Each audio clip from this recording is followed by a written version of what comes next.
Welcome to Unit 2 Psychological Models of Abnormality, Session 9. In this session, we will be continuing with the psychodynamic model of abnormality. First, let us try to understand what we have already discussed. We have already discussed in the previous session that psychodynamic model is an important school of thought. Sigmund Freud is the founding father of psychodynamic view.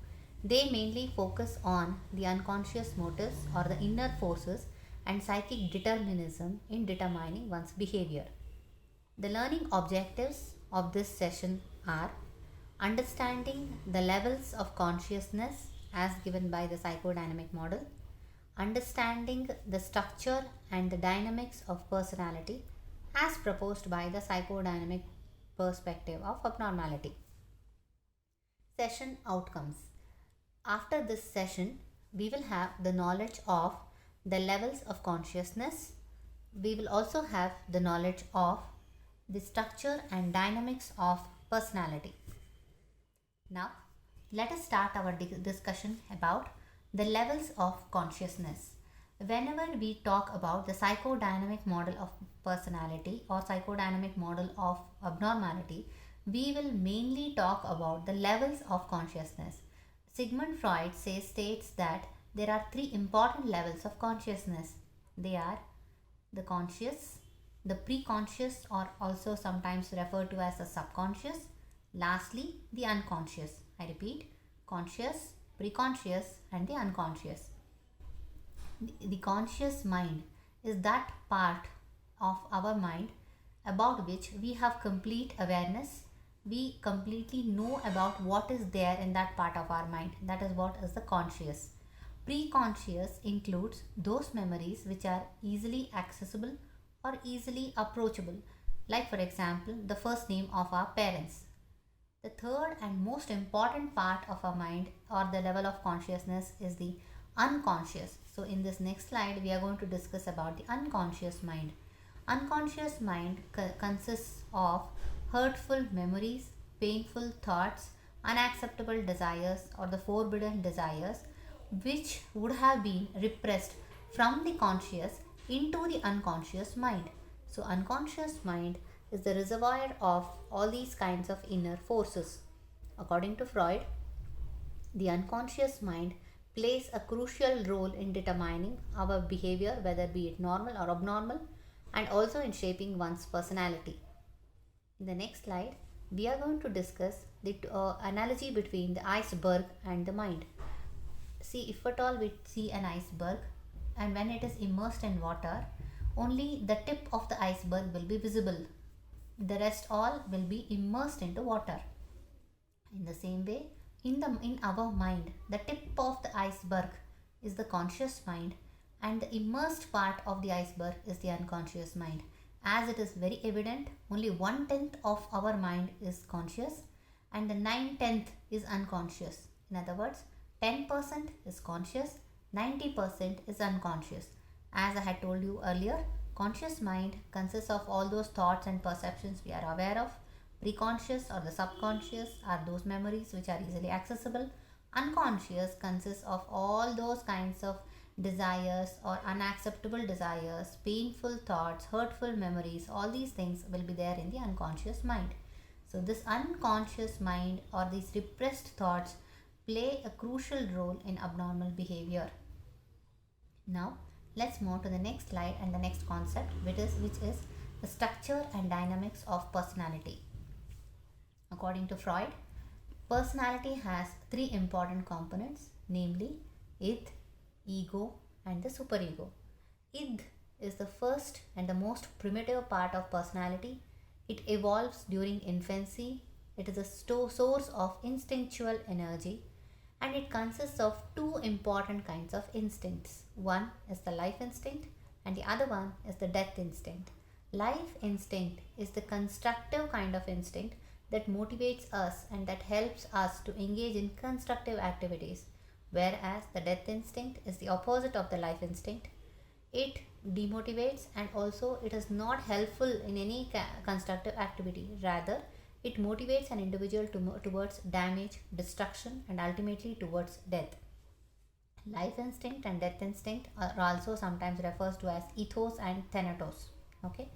In the next slide, let's continue with the discussion of id.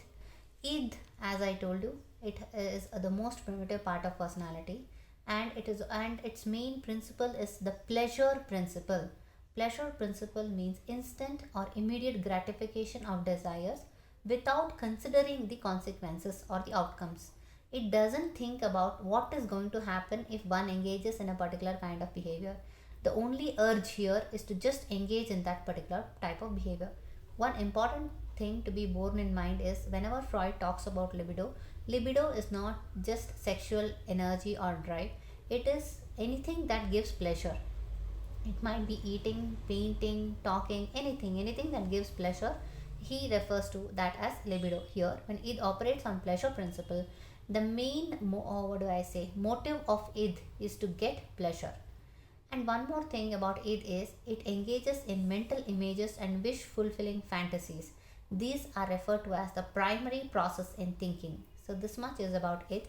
Now let's move on to the second part of personality, which is ego.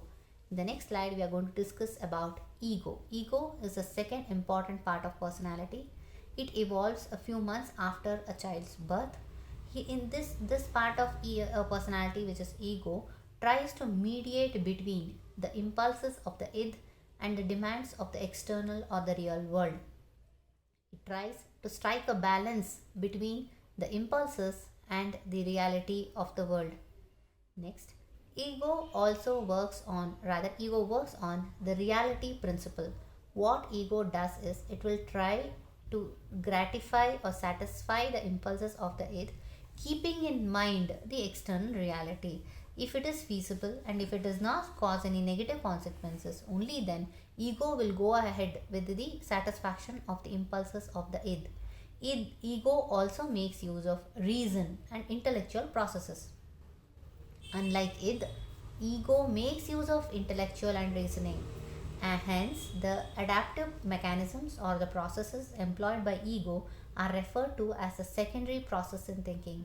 Ego is sometimes referred to as the executive of personality. Now let's move to the next slide. And the third important part of personality, which is superego. Superego is the third and most important part of personality. It is a part of ego that later develops during childhood. In this part of personality, we try to internalize the taboos, restrictions, and the moral values which our parents and society would have taught us. So, what it has two important parts. One is ego ideal and the conscience. It tells us about the do's and don'ts, what has to be done and what should not be done, what is right and what is wrong, what is good, what is bad, what is fair and what is unfair. So, all these things are taught to us or told to us by our super ego. Next slide. Super ego operates on the morality principle because it emphasizes the morals. So it is called as the morality principle. What happens when there is a conflict between id, ego, and superego? That is what is referred to as the intra-psychic conflict. When there is a conflict between the three subcomponents of our personality, it results in intra-psychic conflicts. Usually, we are able to successfully resolve these conflicts. If we are able to resolve it successfully, it results in normal behavior. If an individual is not able to resolve the intra-psychic conflicts, then it results in abnormal behavior. Now let's move on to the summary of this session. To summarize, in this session we have discussed the levels of consciousness as given by Freud. It is conscious, preconscious, and the unconscious.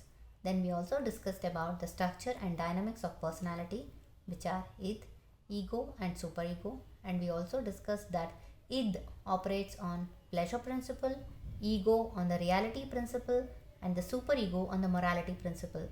I also told you all that the main cause for abnormality is the intra-psychic conflict or the conflict between id, ego, and superego that causes abnormality or psychological disorders. Thank you.